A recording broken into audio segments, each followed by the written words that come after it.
I would say be patient and you got to stick with it. There are things that there are times where it's going to seem like something's not quite working correctly, and sometimes it's just as simple as, you just need to right click and make the good things happen. Sometimes it's that the data isn't going to import, or the number gets left off of the zip code. Roll with the challenges and keep pushing, because this is a technology that really is useful in pretty much any classroom that I personally can think of. I think the best advice would be, like with any tool, try it out ahead of time. If you got questions, there's plenty of resources there in the book to help answer those. But I think to try it out with yourself. But the main thing is not to be afraid of it. Just go in, and if it messes up, and you'll fix it the next time. But it's not going to be something that's going to leave you out there hanging.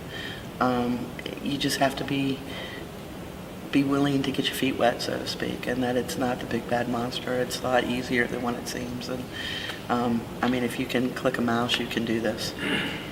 Once you start playing with it and just start getting into it and have fun with it, you're going to realize how easy it is to use. Don't be scared of it. There's no reason to be. I know that at first I was, and it all of a sudden would become very fun, in fact, to put your hands on something and be able to see it pop up fast and realize you just did that you just created it. And so if you just take a deep breath and go, it's new, but it's cool, then.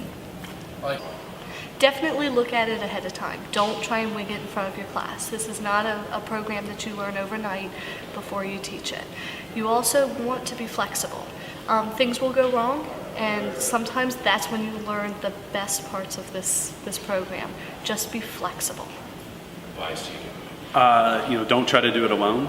There's plenty of resources out there.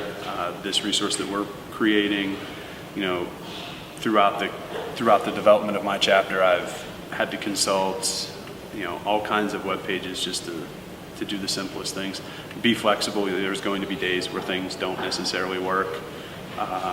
Don't expect perfection, but you're certainly going to see buy-in by your students. You're going to find a day where your students probably know more about it than you do, and that's just due, I think, to their familiarity with technology.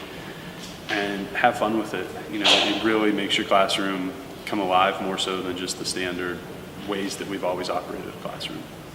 I'd say don't be afraid, or don't get frustrated if it doesn't work the first time.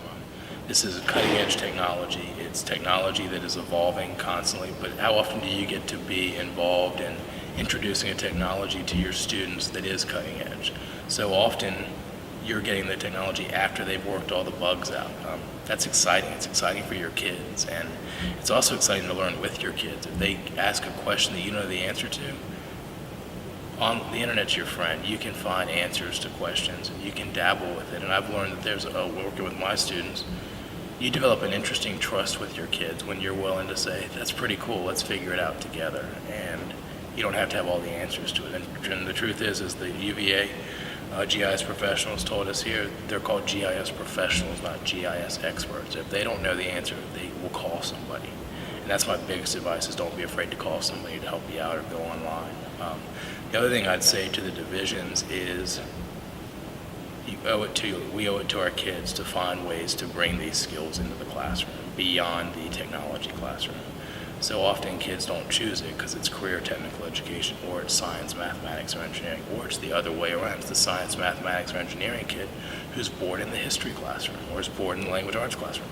Bring some of what they love into it, and they might end up being the crazy engineering person who ended up becoming an amazing literary historian who just brought their love of science into it to invent a new field. That's my big takeaway, is the sky's the limit with this, and let's have fun.